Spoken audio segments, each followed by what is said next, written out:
Buffy the Vampire Slayer. Hush. Can you imagine a horror where you can't even scream? When floating demons called the gentlemen steal every voice in Sunnydale, they create the perfect hunting ground. Victims who cannot call for help. These pale, grinning monsters in impeccable suits float inches above the ground as they collect 7 hearts, surgical tools gleaming in moonlight. Their perpetual smiles and formal movements create a disturbing contrast with their gruesome harvesting.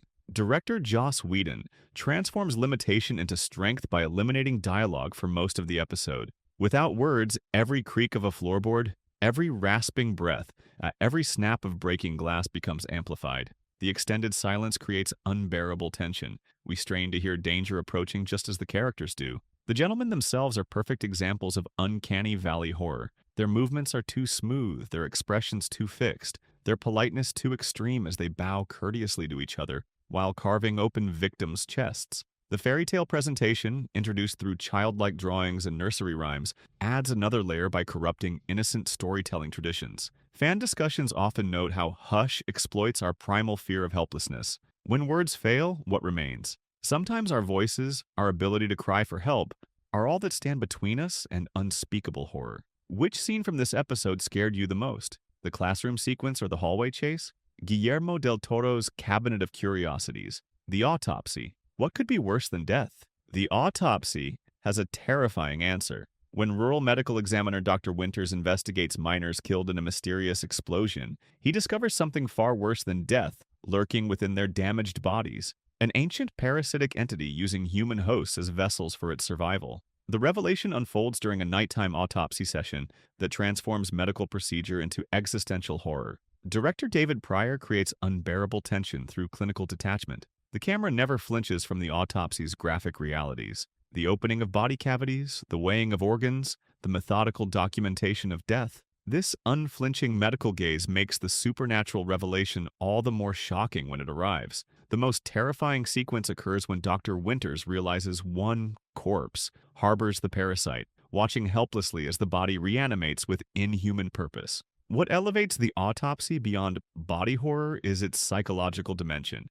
The entity doesn't just invade bodies, it preserves the consciousness of its hosts, trapping them as witnesses to their body's violation. When Dr. Winters himself becomes targeted, we face the episode's ultimate horror. What could be more terrifying than becoming a prisoner in your own flesh, fully aware but unable to control your actions? Do you think being trapped in your own body is the ultimate horror, or is there something even worse? Share your thoughts below. Goosebumps. The Haunted Mask. Remember when your Halloween costume was the scariest thing about October 31st? For shy Carly Beth, a Halloween mask becomes a nightmare of identity horror when the grotesque disguise she buys from a mysterious shop begins physically and psychologically fusing with her. The mask doesn't just change her appearance, it alters her personality, replacing her gentleness with cruelty and rage that feels frighteningly natural to her. Director Timothy Bond creates genuine children's horror through practical effects rather than CGI. The mask's distorted features, yellow eyes, twisted grin,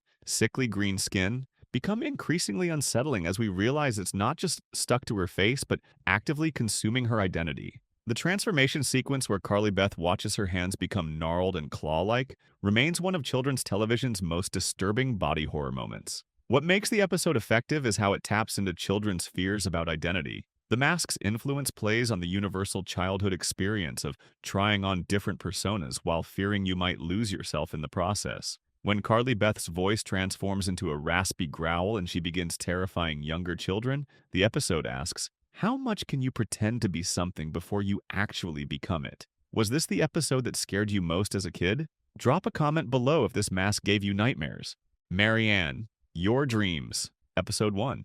Ever had a nightmare so real you weren't sure if you were still dreaming when you woke up? In this French horror series opening episode, sleep offers no escape. Horror novelist Emma Larseman announces the end of her best-selling book series, only to be haunted by visions of Marianne, the witch from her novels who demands Emma continue writing her story. The boundary between fiction and reality collapses when Emma returns to her coastal hometown and discovers Marianne isn't just her creation. She's a centuries-old entity who has been manipulating Emma's nightmares for her own emergence into our world. Director Samuel Baudin creates visual terror through invasive dream sequences where reality shifts without warning. The episode's most horrifying moment features elderly Madame d'Ogeron possessed by Marianne. her unnaturally wide smile stretching beyond human limits. Her eyes blackened, and her movements jerky and wrong as she delivers the witch's ultimatum to Emma. What makes this episode particularly effective is how it transforms creative writing into horror. Emma's writing becomes both weapon and vulnerability. The more she writes, the stronger Marianne grows, yet refusing to write triggers even worse consequences. Fan theories explore whether Emma truly created Marianne or if the witch selected Emma precisely because of her creative abilities. Do you think our dreams and imaginations are truly private, or could they be doorways for something else? Tell us your theory. Tales from the Crypt. The Ventriloquist's Dummy. A wooden puppet's frozen grin hides a secret that will forever change how you view ventriloquism. In this bone-chilling Tales from the Crypt episode, aspiring ventriloquist Billy seeks mentorship from his childhood idol, Ingalls. What he discovers is horrifying. The dummy isn't controlled by Ingalls. Ingalls is controlled by something else entirely. The truth unfolds with nightmarish precision. Billy learns his hero harbors a grotesque parasitic twin attached to his side. This malformed creature has its own twisted consciousness and does far more than provide voices for wooden dolls. The practical effects create a stomach-turning abomination that viewers still report haunts their dreams decades later. Director Richard Donner builds tension through clever misdirection. We're led to believe the horror centers on whether the dummy is alive. Instead, we discover something far more disturbing lurking in the shadows of Ingalls' home. The cruel irony peaks when Billy himself becomes the twins' next host, continuing the cycle of manipulation. What makes this episode truly terrifying is how it plays on our primal fears of bodily invasion and loss of autonomy. Has a ventriloquist act ever seemed the same to you since watching this? Share your thoughts below on whether this episode ruined childhood entertainment for you too. American Horror Story. The Origins of Monstrosity. Season 2, Episode 6. Where do monsters come from? American Horror Story. Asylum dares to answer by peeling back the layers of its most twisted characters. This episode serves as a chilling case study, exploring how childhood trauma, neglect, and manipulation shape people into something truly horrific. Director David Semmel balances psychological horror with backstory exposition. We're introduced to Jenny, a seemingly sweet little girl whose casual explanation of a classmate's murder reveals a disturbingly calm sociopathy. As she becomes another patient in Briarcliff, we're forced to confront the unsettling truth. Some monsters begin their journey early and quietly. The episode also dives into Dr. Thredson's past, revealing how his twisted moral code and obsession with maternal affection gave birth to Bloody Face. In contrast, we see Dr. Arden's sadistic experiments and growing suspicion that Sister Mary Eunice is no longer entirely human. What makes this episode terrifying is its matter-of-fact tone. There are no jump scares, just cold psychological realism. It forces us to ask, are monsters created by circumstance, or were they always there beneath the surface, waiting for permission? Supernatural. The Benders. Sometimes the scariest monsters have no supernatural powers at all. In a series filled with demons and ghosts, The Benders delivers its most profound terror by being completely grounded in reality. When Sam disappears in a small Minnesota town, Dean discovers the true monsters are terrifyingly human. A family who kidnaps people to hunt them through the woods for sport. No demon possession, no curses, just the bottomless depravity of human choices. Director Peter Ellis creates a suffocating atmosphere through tight camera work and confined spaces. The family's isolated farmhouse becomes a nightmare of rusty metal, dirt floors, and makeshift cages. Every shadow hides potential horror, not from supernatural beings, but from people who have willingly abandoned their humanity. The most chilling moment comes when the patriarch calmly explains, "This is our way of life. It's how we lived for generations." This casual justification of sadism creates a psychological horror that supernatural threats can't match. Stranger Things. The Mind Flayer. Imagine a creature that doesn't just want to kill you, it wants to erase your entire world.